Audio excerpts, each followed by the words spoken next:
दीक्षा app पर संचालित आंगनवाड़ी कार्यकर्ता बहनों के लिए कोर्स प्रारंभिक बाल्यावस्था शिक्षा के मूलभूत सिद्धांत कोर्स 1 में हम किस तरह से पूरा कोर्स करने के लिए प्रमाण पत्र प्राप्त करने के लिए 10 में से 10 अंक लाने के लिए किस तरह से प्रश्नों को पूरा हल करेंगे। तो लीजिए आ जाइए। पहला प्रश्न है, रुक्मिणी मैडम ने कुछ समय पहले एक इसी कक्षा को पढ़ाना शुरू किया है जिसके अधिकतर बच्चे 3 से 4 आयु के हैं।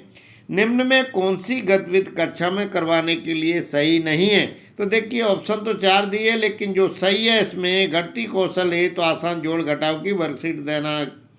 अगला प्रश्न है, चित्र को ध्यान से देखें। आशा मैडम अपनी कक्षा में एक गतिविधि करा रही हैं। आपके हिसाब से मैडम को इस गतिविधि में क्या बदलना चाहिए। ऐसी किताब चार्ट का चयन करना चाहिए जो लैंगिक पूर्वाग्रह से मुक्त हो। अगला प्रश्न है, एनईपी 2020 द्वारा प्रस्तावित नई शिक्षा नीति 5+3+3+4 की संरचना में 3 वर्ष की आयु से क्या भरना है। इसमें भरने के लिए है ECCE, ये सही है। अगला प्रश्न है हमारा, कमल सर की कक्षा की दैनिक दिनचर्या दी गई है, इसे ध्यान से पढ़ें और नीचे दिए गए विकल्पों में से किसी एक विकल्प को चुनकर बताएं आप इस दिनचर्या को क्या बदलना चाहेंगे। इसका सही आंसर है, आपने देख लिया है। अगला प्रश्न है, कौन सा कथन सही है। इसका सही आंसर है, बच्चों को स्कूली शिक्षा के लिए तैयार करने के लिए विद्यालय और समुदाय की तैयारी भी महत्वपूर्ण है। अगला प्रश्न, दिए गए किताब के क्षेत्रों उनके जुड़ी गतिविधियां दी गई हैं, दी गई जोड़ियों में से सही जोड़ी चुने। इसका सही आंसर है, चीज़ों को क्रमानुसार रखना संज्ञानात्मक पूर्व संख्या कौशल विकास क्षेत्र से संबंधित है। अगला जो हमारा प्रश्न है वो है, अगला प्रश्न ध्यान से देखिए।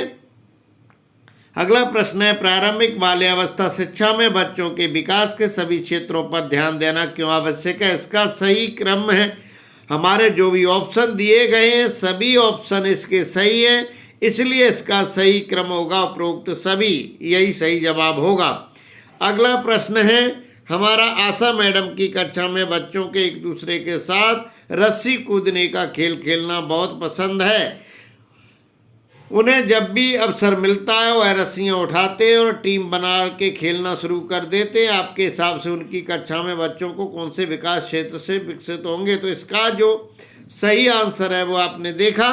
अगला प्रश्न है, एक निपुण इसी शिक्षक अपनी कक्षा के भौतिक वातावरण के संदर्भ में इसमें क्या करके दिखाई देंगे।